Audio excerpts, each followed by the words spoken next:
बिस्मिल्लाहिर्रहमानिर्रहीम, अस्सलाम वालेकुम। जैसे आपको पता होगा, मैं अभी भारत से वापस आया हूँ। शंघाई कोऑपरेशन ऑर्गेनाइजेशन का अटेंड करने के लिए हम वहाँ गए थे। जहाँ तक ये हमारा मकसद था कि पाकिस्तान का जो मौक़िफ़ है, पाकिस्तान जो पोजीशन है, वो हम जो मुकदमा है वो दुनिया के सामने या मेंबर स्टेट्स के सामने रखे। उस लिहाज से मेरे ख़्याल में हमारा दौरा काफ़ी कामयाब था। जहाँ तक बायलैटरल इश्यूज़ है, जहाँ तक कश्मीर के इश्यूज़ हैं, उन पे तो हमारा मौक़िफ़, असूली मौक़िफ़ में कोई तब्दीली नहीं आया। मगर मल्टीलैटरली SCO का फॉर्मेट के लिहाज से मेरे ख़्याल में पाकिस्तान की पर्सपेक्टिव से काफ़ी कामयाब ही रहा है। और जबकि हम पे पाबंदी है कि हम एक दूसरे के जो बायलैटरल इश्यूज़ हैं या इख्तिलाफ़ात हैं उनको नहीं उठा सकते हैं उस तरीके से, मगर डिप्लोमेटिकली और उस दायरा में रह के हमने हर वो पॉइंट उस तरीके से नहीं उठाया, मगर साथ साथ उठाया भी सही जो हमने समझा ज़रूरी है। मसलन जहाँ तक यूनिलैटरल एक्शन जो इंटरनेशनल लॉ को वायलेट करता है, United Nations security council resolutions को वायलेट करता है, उसका हमने मज़म्मत किया। वहाँ हमने अपना स्टेटमेंट में पॉइंट आउट किया कि ये तो यूनिलैटरली भी जो यूनिलैटरल एक्शन था, एक तरफ बायलैटरल एग्रीमेंट्स का ख़िलाफ़ वर्जी है, इंटरनेशनल लॉ का ख़िलाफ़ वर्जी है और SCO के ऑब्जेक्टिव्स के ख़िलाफ़ है। जहाँ तक दहशत गर्दी है, हमने वो मिथ जो मुसलसल ख़ास तौर पे भारत में BJP का कोशिश रहा है या RSS का कोशिश रहा है कि दुनिया भर के सारे मुसलमान को दहशतगर्द करार दें। अगर वो मुसलमान भारत में रहते हैं तो उनको भी दहशतगर्द करार देते हैं, और कोई पाकिस्तानी नज़र आता है तो उनको भी वो दहशतगर्द करार देते हैं। उस मिथ को तोड़ने की कोशिश की गई। और मेरा ख़्याल में जब शहीद मोहतरमा बेनज़ीर भुट्टो उनके बेटा उनके सामने बैठता है तो जितना वो इस किस्म के इल्ज़ामात लगाने की कोशिश करे वो उतना ही काफ़ी होता है उनको इस टॉपिक पे इस लिहाज से जवाब देने का। मैं तो हैरान हुआ, इसलिए आप सबको पता है कि पाकिस्तान पीपल्स पार्टी के हम तो प्रोविंशियल लेवल पे भी और नेशनल लेवल पे भी हमारा जो हिंदू पाकिस्तानी कैंडिडेट है वो जनरल इलेक्शंस में पाकिस्तान पीपल्स पार्टी के टिकट पे लड़ के सूबाई मेंबर्स भी बनते हैं, सूबाई वज़ीर बनते हैं, नेशनल असम्बली के लिए भी लड़ते हैं, तो वहाँ भी मिनिस्टर ऑफ स्टेट बन जाता है। मैं हैरान हुआ, मुझे पता चला कि पूरा BJP, पूरा भारत जो दुनिया भर का सबसे बड़ा मुसलमानों का अक़लियत का पॉपुलेशन है, और BJP की तरफ से ना उनका अपर हाउस में और ना उनका लोअर हाउस में एक मुसलमान है। तो मैं ये चीज़ देख के हैरान भी हुआ, खुश हुआ कि मुझे ये मौका मिला कि मेरे भारत का मीडिया से भी गुफ्तगू करें।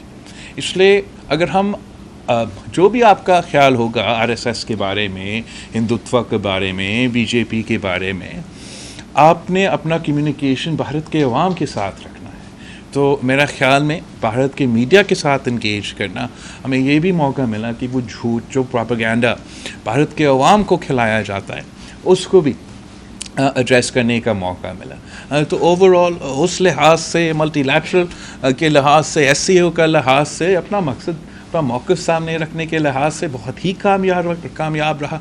मैं जानता हूँ कि काफ़ी ऐसे लोग थे जो उम्मीद रखे बैठे थे कि बायलैटरल रिलेशंस में कोई बेहतरी इससे आए, मगर ना हमारा जाना का मकसद ये था। पाकिस्तान का असूली मौक़िफ़ आज भी वही है कि जब तक भारत 5 अगस्त 2019 का यूनिलैटरल इलीगल एक्शंस कश्मीर में वो रिवर्स नहीं करते हैं, हम मीनिंगफुल डायलॉग में इंगेज नहीं कर सकते। और यही वजह था कि मैंने किसी मौके पे भी ना उनका वज़ीर ख़ारजा या वज़ीर आज़म से मुलाकात का दरख्वास्त किया था, मगर मैंने जो भी बाकी सारे SCO मेंबर्स हैं उन के जो वज़ीर ख़ारजा है उनके साथ भी बायलैटरल मीटिंग्स किया। और आज मैं आपके पास हूँ, ये प्रेस कॉन्फ्रेंस कर रहा हूँ, इस्लामाबाद की तरफ जा रहा हूँ, जहाँ अफ़गानिस्तान का इंटरिम वज़ीर ख़ारजा, चीन का वज़ीर ख़ारजा इंशाअल्लाह ताला मौजूद होंगे। हमारा बायलैटरल मीटिंग्स होंगे और हमारा ट्राइलैटरल मीटिंग्स होंगे। तो आपका बहुत शुक्रिया। मैं आपका ये मीटिंग फॉरेन अफेयर्स और वज़ीर ख़ारजा के विज़िट के बारे में है, तो इस पर जो मैं जिनसे सवाल पूछूँ वही कीजिएगा। रेफर साहब DW से ताल्लुक़ है उनका। रावल साहब, मेरा सवाल सिर्फ एक ये है कि आपका एक विदाई आप 2016 के बाद किसी फॉरेन मिनिस्टर का ये दौरा है भारत का, जब आपका एक सॉफ्ट इमेज वहाँ पर बना, एक चीज़ आई, भारत की तरफ से एक हॉस्टाइल रवैया रहा है, माजी में भी रहा है, इस मरतबा उस तरह देखने में नहीं आया। क्या मैसेज आप देकर आए हैं और क्या मैसेज आप लेकर आए? जहाँ तक क्या मैसेज देना था हमने भारत के अवाम के लिए, ये ना सिर्फ उनके अवाम के लिए लेकिन हमारे अवाम के लिए भी ये मैसेज है कि ख़ास तौर पे जो नया नस्ल है, जो नया जनरेशन है, हम चाहते हैं कि we should not be held hostage by history. और ये मेरा ईमान है, ये मेरा बिलीफ है कि अमन या peace is our destiny for the people of the subcontinent, for the people of Pakistan and for the people of India. And of course, आज नहीं तो कल एक दिन ज़रूर आएगा जब हम वो डेस्टिनी हासिल करेंगे। जहाँ तक हमारा उसूली मौक़िफ़ है, ख़ास तौर पे कश्मीर के हवाले से, मेरा ख़्याल में मैंने फोर्सफुली भारत के सरज़मीन पे उनके मीडिया के थ्रू कश्मीर कॉज़ का एडवोकेसी किया। उनका तरफा जो बयानिया हमेशा उधर चलता रहता है। 11 साल बाद उनको उसका जो अलग जो दूसरा पॉइंट ऑफ व्यू है उनको मौका मिला कि वो भी सुना जाए। कामरान रज़ी जियो से चलो साहब, मेरा सवाल ये है कि भारतीय वज़ीर ख़ारजा ने आपके वहाँ से वापसी पर काफ़ी आपके जो स्टेटमेंट थे उसको तनकीद का निशाना बनाया है और उन्होंने काफ़ी कमेंट किया है कि ख़ास तौर पर जो दहशतगर्दी से मुतालिक आपने वहाँ पर बात की थी, तो आप क्या कमेंट करेंगे कि आपका तो आप कहते हैं कि बहुत ही अच्छा आपका जो भारत का ये दौरा था और जो SCO में आपकी शिरकत थी, तो इस कमेंट पर आप क्या कहेंगे? एक तो जहाँ तक उनका कमेंट है वो तो उनकी मर्ज़ी है कि वो क्या कमेंट देंगे। मैंने अपना स्टेटमेंट वहाँ दिया, मैंने वहाँ से प्रेस से भी बात किया, वो सब कुछ ऑन द रिकॉर्ड है। उनकी तनकीद मैं समझता हूँ कि इसके पीछे एक इनसिक्योरिटी है। इनसिक्योरिटी आप क्यों?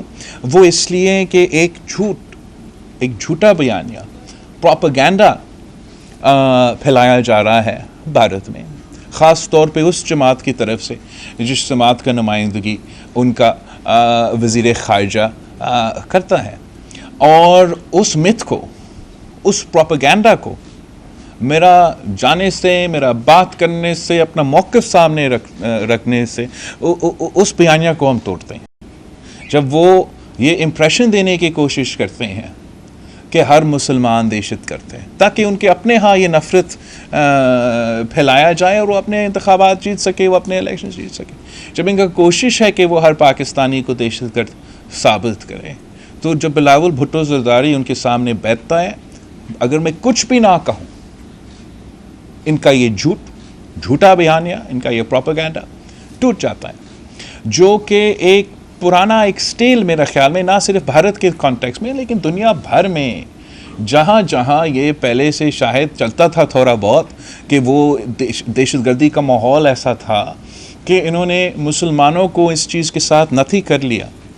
मगर आहिस्ता आहिस्ता अब ये पुराना हो गया है, ये ऐसे नहीं चलता है। पूरा दुनिया ने पहचाना है कि पाकिस्तान का क्या कुर्बानियाँ हैं, किस तरीके से हम इन दहशतगर्दों से लड़ते आ रहे हैं, कैसे पाकिस्तान का सबसे ज़्यादा विक्टिम्स है। कोई और मुल्क आप जो हमारे साथ इस SCO पे थे, एवरी अदर कंट्री, अगर आप उनके सारे ममालिक के जो दहशतगर्दी के मुतासरीन हैं, जो विक्टिम्स हैं, उन सारे ममालिक के आप इकट्ठा भी मिला दें, तब भी पाकिस्तान के विक्टिम्स उनसे ज़्यादा है। जो दूसरा झूठ वो पिलाने की कोशिश कर रहे हैं कि कोई United Nation Security Council resolution का कोई अहमियत नहीं है, इंटरनेशनल लॉ का कोई अहमियत नहीं है, बायलैटरल एग्रीमेंट्स का कोई अहमियत नहीं है। और अगर वो एक दिन उठ के फैसला कर दे कि वो अपना ही किसी कागज़ पे ऐसे कश्मीर पे एक सर्कल मार के कह दे कि ये हमारा है, को बात ख़त्म।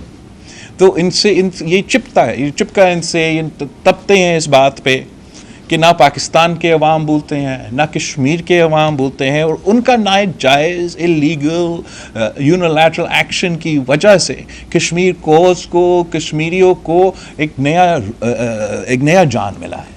तो ये दोनों इश्यूज़ की वजह से, एक तो दहशतगर्दी और दूसरा कश्मीर के हवाले से, इसलिए कि पाकिस्तान का नुमाइंदा इन पे बात करते हैं, इनके प्रोपेगेंडा को, इनका एक तरफा जो एक मैसेज है उसको काउंटर करते हैं।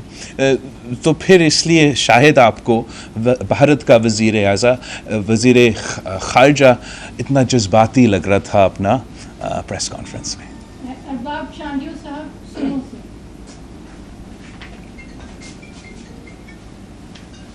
चेयरमैन पाकिस्तान पीपल्स पार्टी और वजीर खारजा पाकिस्तान बिलावल भुट्टो जरदारी साहब, आप दुनिया के मुख्तलिफ मुल्कों में गए हैं, लेकिन किसी भी मुल्क ने आपके सर की कीमत नहीं रखी और हिंदुस्तान ने आपके सर की कीमत रखी हुई है। तो वहाँ पर जुल्फ़िकार अली भुट्टो का नवासा और बेनज़ीर का बेटा खुद को कैसे महसूस कर रहा था, जो कि बीजेपी ने आपके सर की कीमत रखी हुई थी? यही जो हरकत है कि आप समझते हो कि सियासी जमातों जो हैं, जो सर की कीमत लगाते हैं, क्या वो दहशतगर्द तंजीम होते हैं या सियासी जमातें होते हैं?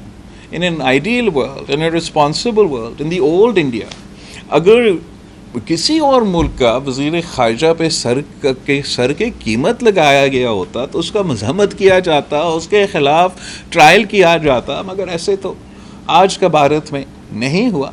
मगर जैसे आप जानते हैं, चाहे वो हमारे यहाँ दहशतगर्दों के धमकियाँ हों या इस किस्म के भारत में जिस तरीके से हमारा सर पे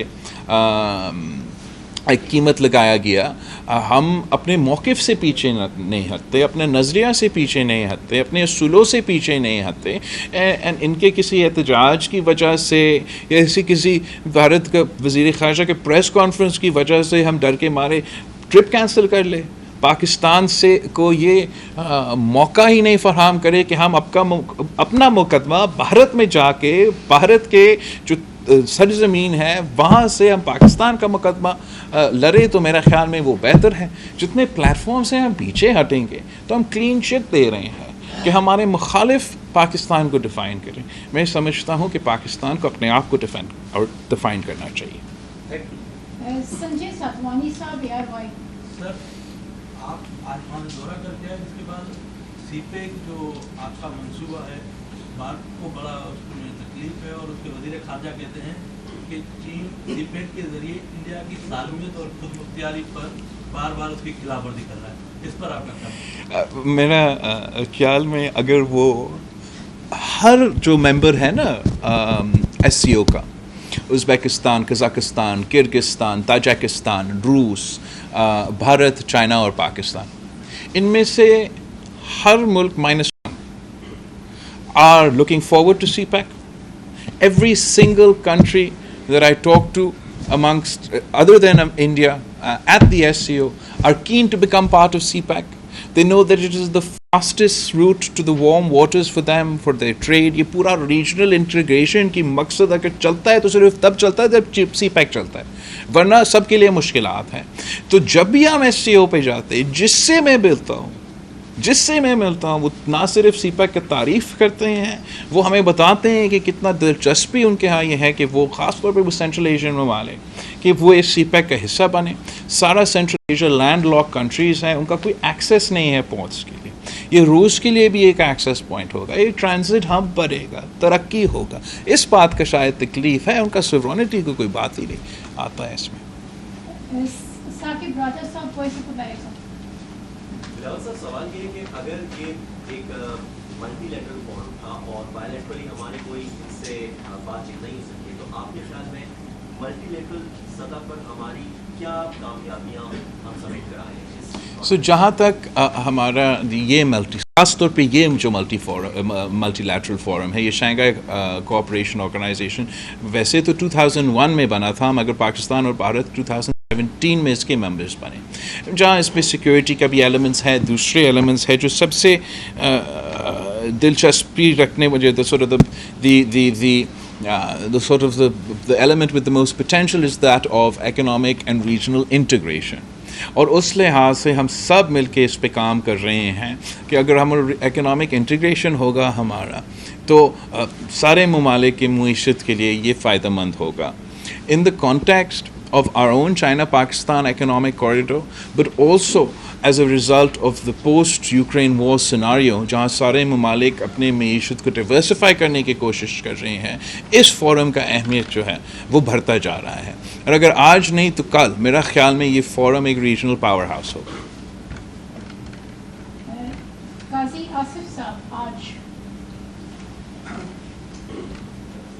अभी आपने बताया कि आपकी इश्यूज पे बात तो नहीं हो जाती, लेकिन अभी आपने ये कंडीशन भी रखी है कि जब तक कश्मीर के हवाले से उनकी कानूनसाजी जो है वो वापस नहीं लेंगे तब तक इंडिया से बातचीत मुमकिन नहीं है. तो क्या इस मुद्दे पे ही आप क्या समझ हैं कि आपकी बातचीत जो है इंडिया से?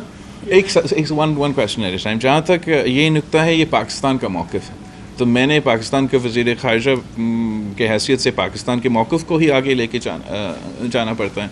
और मैं इसको ज़रा समझाने की कोशिश करूँगा कि हम क्यों कहते हैं कि इस हादसे के बाद, अगस्त 2019 के हादसे के बाद हम बायलैटरल इंगेजमेंट नहीं कर रहे. वो इसलिए कि अगर आपने बायलैटरल अरेंजमेंट करना भी है, आखिरकार एक नतीजा में जब वो पहुंचता है तो कोई डॉक्यूमेंट निकलेगा जिसमें मैं भी साइन करूंगा, वो भी साइन करेंगे, ये बायलैटरल डॉक्यूमेंट होगा. अगर यूएन के कॉन्टेक्स्ट या चले एससीओ के कॉन्टेक्स्ट में हो ये डायलॉग, तो फिर इंटरनेशनल एक मल्टीलैटरल एक डॉक्यूमेंट होगा. अगस्त 5 का एक्शन से भारत ने एक फुकतान, एक गैप पैदा किया है. इसलिए वो ना सिर्फ इन एक्शन से इंटरनेशनल लॉ को वायलेट करते हैं, सिक्योरिटी काउंसिल रेजोल्यूशंस को वायलेट करते हैं, मगर हमारा जो बायलैटरल एग्रीमेंट्स हैं उनको भी वायलेट करते हैं. तो फिर फ़ायदा क्या है इंगेज करने से? अगर इंगेज करके हम आखिर किसी डॉक्यूमेंट पे आ जाते हैं, किसी नतीजे पे आ भी जाते हैं, तो India has showed that they will unilaterally violate, चाहे वो बायलैटरल एग्रीमेंट हो या मल्टीलैटरल एग्रीमेंट हो. तो यही वजह है कि बहुत ही ज़रूरी है कि भारत अगस्त 4 के पोजीशन पे, 2019 की पोजीशन पे वापस जाएं, ताकि उस सूरत हाल में हम एक गुंजाइश निकाल सकते हैं कि बातचीत हो सके. और मैं समझता हूँ कि बातचीत ही, डायलॉग ही वो तरीका है कि हम अपने जो सारे मसाइल हैं उनके हल निकाल सकते हैं.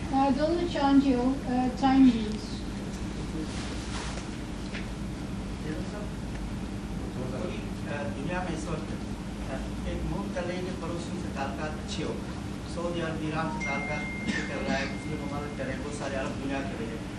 एक मैं ज़रूरत थी कि आप जा रहे हैं, जिस तरह भुट्टो साहब के ज़माने में गया था, इधर गर्मी मिली थी और इस तरह के ताल्लुकात अच्छे हुए थे, और जिस तरह का इस आपकी विजिट के बाद मौक़िफ़ सामने आया. लेकिन उनके फॉरेन मिनिस्टर का जो मौक़िफ़ था कि आप एक दहशतगर्द उनकी फैक्ट्री के तर्जुमान हैं, और जब वो आपसे मिले, आपने खुद फरमाया कि हम उनसे मिले, तो इस खिते के अवाम क्या बात करीब में कोई अच्छे ताल्लुकात? देखो, मैं समझता हूँ कि इस खिते के अवाम, जो भी सियासतदान करते हैं, कहते हैं या चाहते हैं, इस खिते के अवाम हमारा बॉर्डर के दो तरफ तो अमन ही चाहते हैं, और हम हमेशा कोशिश होंगे कि हम उसी अमन की तरफ बढ़ते रहें. इस ट्रिप का कॉन्टेक्स्ट कोई बायलैटरल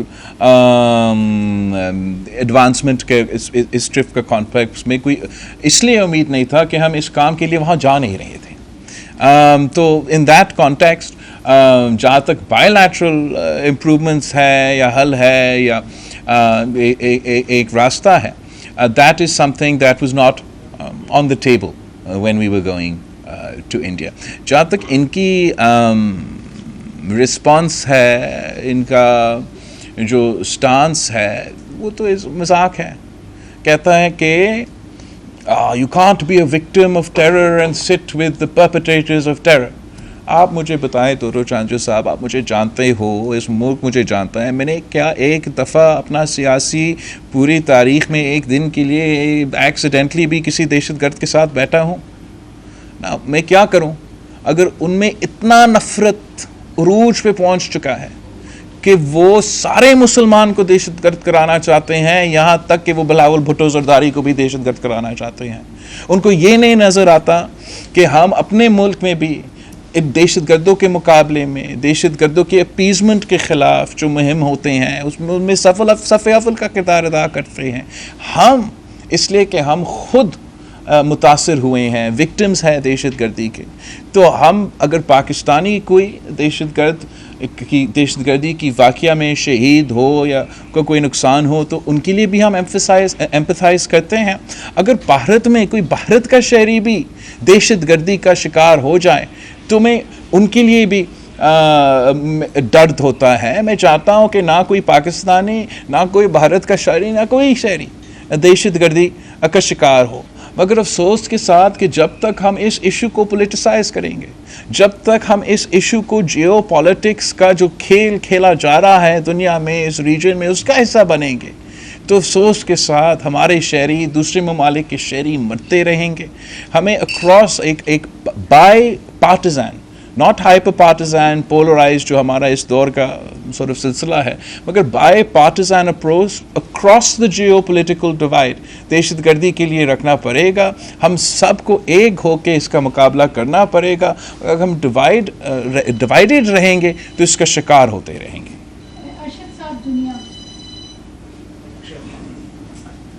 मेरा सवाल बिलावल साहब हो चुका है, यही सवाल था कि जो ऐसे स्टेटमेंट्स आई हैं, खासतौर पे आपका जो ये विजिट रहा और उस पर जो आप बाकायदा जो वर्ड यूज़ किया गया टेररिज्म का, कि टेररिज्म स्टेट के स्पोक्समैन हैं, स्पोक्स पर्सन जो थे वो यहाँ पर आए थे।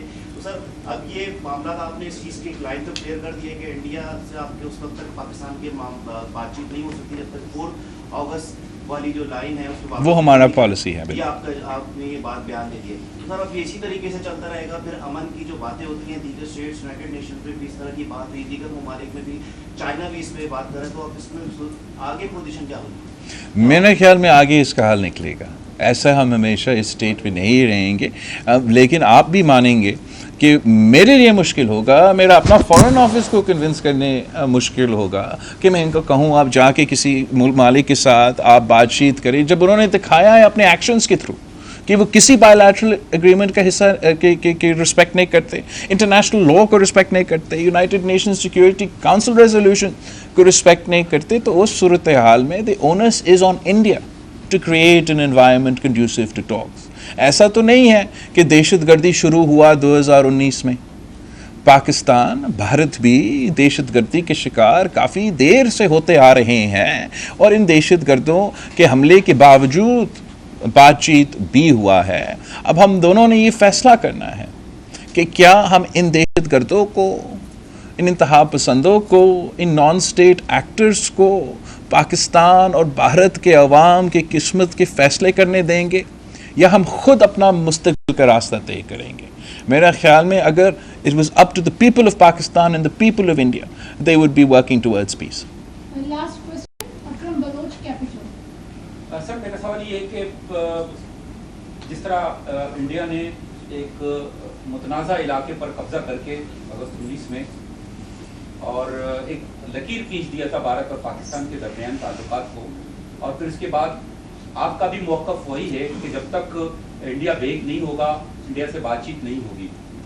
लेकिन जो सफ़र कर रहे हैं दोनों ममालिक के अवाम, ख़ासतौर पर हम अपने मुल्क की बात करेंगे जहाँ भूख अफलास है, मुआशी तबाही है, माहौलियाती जो है ना तबाही है, जो सूरत हाल है, तो ये जो लकीर खींची गई है तो ये लकीर मुस्तकिल तौर पर कायम रहेगी और इसी तरह हम माहौलियाती जो तबाहकारी है उनका जो है ना सामना करते रहेंगे, भूख अफलास, बेरोजगारी और सारी इसी चीज़ का जो है ना सामना करते रहेंगे, या आगे चलकर ये लकीर तो ये जो लकीर है इसका कोई ताल्लुक नहीं है हमारे दूसरे जो मिसाइल है, and I don't think that it can happen in perpetuity. कुछ जुल्म आखिरकार बढ़ता है फिर मिट जाता है। कब तक भारत इनकार करेगा कि यूनाइटेड नेशंस जिसका हम सब मेंबर हैं, कि उनका कब तक, how long can they deny international law? How long can they deny United Nations Security Council resolutions? How long can they run away from a plebiscite in Kashmir? हमारा मौक़िफ़ क्या है कि कश्मीर के अवाम का फैसले करने दें। इनका मौक़िफ़ क्या है कि नहीं, हम कब्ज़ा करके इधर बैठे रहेंगे। तो मेरा ख्याल में कि the arc of history is long but ultimately it bends before towards justice, और इंशाअल्लाह ताला हम इस चीज़ का हल निकालेंगे अगर हम ये फैसला पहले से करेंगे कि इनका शक्ल हमें नहीं पसंद। तो अब बातचीत तो अपनी जगह, हम अब मल्टीलैटरल पे भी नहीं जाएंगे, हम SCO पे भी नहीं जाएंगे, तो कल हम UN पे भी नहीं जाएंगे, हम दूसरी जगह पे भी नहीं जाएंगे, तो हमारे लिए हम दरवाजे बंद करते जा रहे हैं। तो जो मैं यहाँ जो मैंने ये फैसला किया भारत जाने का SCO के कॉन्टेक्स्ट में, मल्टीलैटरल कॉन्टेक्स्ट में, वो उसी कॉन्टेक्स्ट में हमने ये फैसला किया, लेकिन जाके हमने एक फुटप्रिंट छोड़ा है और मुस्तकबिल के लिए जो है वो कोई और चल के उसी फुटप्रिंट पे चलते हुए इन मसाइल का हल निकाल सकते हैं। We have one last question. Sure. Special demand. Hamid Sumro साहब GNL. जी, अच्छा फारूक मिर्जा साहब, ये बताएं कि आपने अभी हाल ही में ब्रिटिश से पाकिस्तानी पे का जो मिशन मुकम्मल किया, सुडान, तो वो किस तरह मुकम्मल किया, उस मिशन को कंप्लीट करने में आपके साथ किसने ताउन किया, क्या नए तजुर्बात? तो जहाँ तक सूडान का पूरा क्राइसिस है उसमें मैं फ़ख्र करता हूँ कि ख़ास तौर पे पाकिस्तान का जो फ़ॉरेन ऑफिस है, हमारा फ़ॉरेन सेक्रेटरी, बाकी जो भी रिलेटिव लोग हैं, वो ईद पे चल रहा था ये पूरा दिन, तो वो ईद पे नहीं किए और वो दफ्तर में रह के सारे ना सिर्फ उन ममालिक से लेकिन हमारे दोस्त ममालिक से, सऊदी से, चीन से, दूसरों से रब्ता किया और इतना अच्छा तरीके से कोऑर्डिनेट किया कि हमने 1050 पाकिस्तानी थे। आज रात 1 बजे आखिरी जहाज़ आ रहा है, जब वो पहुंचते हैं तो सारे जो पाकिस्तानी सूडान में फंसे हुए थे वो अपने घर वापस आएंगे। और मैं समझता हूँ कि इस किस्म की क्राइसिस सिचुएशन में जहाँ हमारा वसाइल शायद दूसरे ममालिक से कम थे, हमारा ज़्यादा मेहनत की वजह से एक बड़ा कामयाबी हुआ है और इंशाअल्लाह ताला हम उन सबको खुशामदीद कहते हैं पाकिस्तान। Thank you everybody.